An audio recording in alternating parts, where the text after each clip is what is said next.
ఇచ్చినాం. నాకు 2 పాపలు, వాళ్ళకి పెళ్లి చేయాలి, నా దాని డబ్బులు లేవు, మేము బీదోళ్ళం. ఆయన వచ్చి ఇల్లు గుంజుకుంటాం అది గుంజుకుంటాం అంటే మనం మేము ఎట్లా చేయాలి?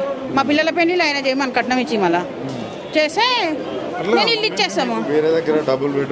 వద్దు మాకు ఎందుకు, మేము కష్టపడి కట్టుకున్నది మాకు కావాలి. ఆయన డబుల్ బెడ్రూమ్ ఆయననే పెట్టుకోండి, మాకు ఎందుకు ఇస్తాడు?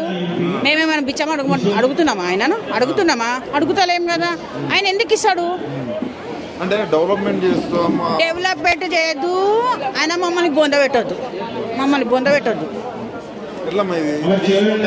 ఎందుకు తీసుకుంటాడు? ఆయనకి ఏం హక్కు ఉంది తీసుకోనికే? నాకు ఒకటి చెప్పండి, ఏం హక్కు ఉంది?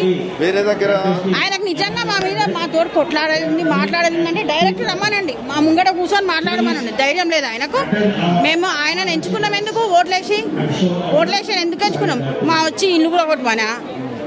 ఒకవైపు మహిళలను కోటీశ్వరులు చేస్తా అంటూ ఆయన బొంద చేస్తాడు.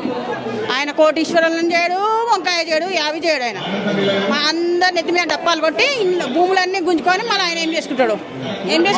మార్పు రావాలన్నారు, ఆయన మాకు మార్పులు వద్దు, చేర్పులు వద్దు, మా బతుకులేవో మేము లోపల ఇంట్లో కూర్చొని పని చేసుకొని బతుకుతున్నాం. పిల్లులను లోపల తలుపు మూసి కొడితే ఏం చేస్తాయి? పుల్లులు అవుతాయి.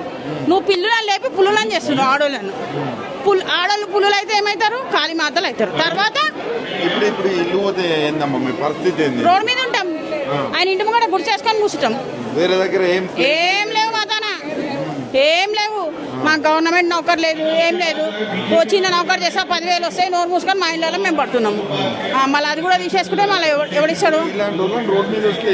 ఏం సాధిస్తామని అదే వచ్చి డైరెక్ట్ మా ముంగడ పబ్లిక్ ముంగడ కూర్చొని మాట్లాడాలి. ఆయన ఏమైనా బాధ అయితే ఆయన మా నుంచి బాధ అయితే ఎదురు బదురు పబ్లిక్ ఇక్కడ కూర్చో, నువ్వు అక్కడ కూర్చో. నీకు 10 మంది ఉంటారు కదా సెక్యూరిటీ మొత్తం, నీకేం బాధ లేదు. ఏమైనా అయితే మాకే అవుతుంది పబ్లిక్, నీకేమవుతుంది? ఏం కాదు కదా.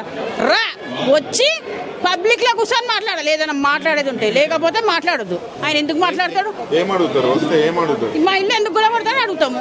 మేమేమైనా చేసినామా? మేము ట్యాక్సులు కడతలేమా? Current bill కడతలేమా? నల్లల బిల్లులు కడతలేమా? ఏం కడతలేము. నువ్వు కూలగొట్టే రైట్స్ నీకేడున్నాయి? నువ్వేమైనా పైసలు ఇచ్చినావా? మాకు ఏమైనా పైసలు ఇచ్చినావా? చెప్పండి. మీరు పైసలు ఇచ్చిండ్రా? పైసలు ఇస్తే పోతారా? ఎందుకు పోతాము? ఇస్తాడా? మళ్ళీ 2 కోట్లు ఇవ్వమని పోతాం. 2 కోట్లు ఇస్తే పోతాం. నా పిల్లలకి 2 పెళ్లి చేసేది ఉంది, కట్నం ఇచ్చి 2 కోట్లు ఇస్తే పోతాం.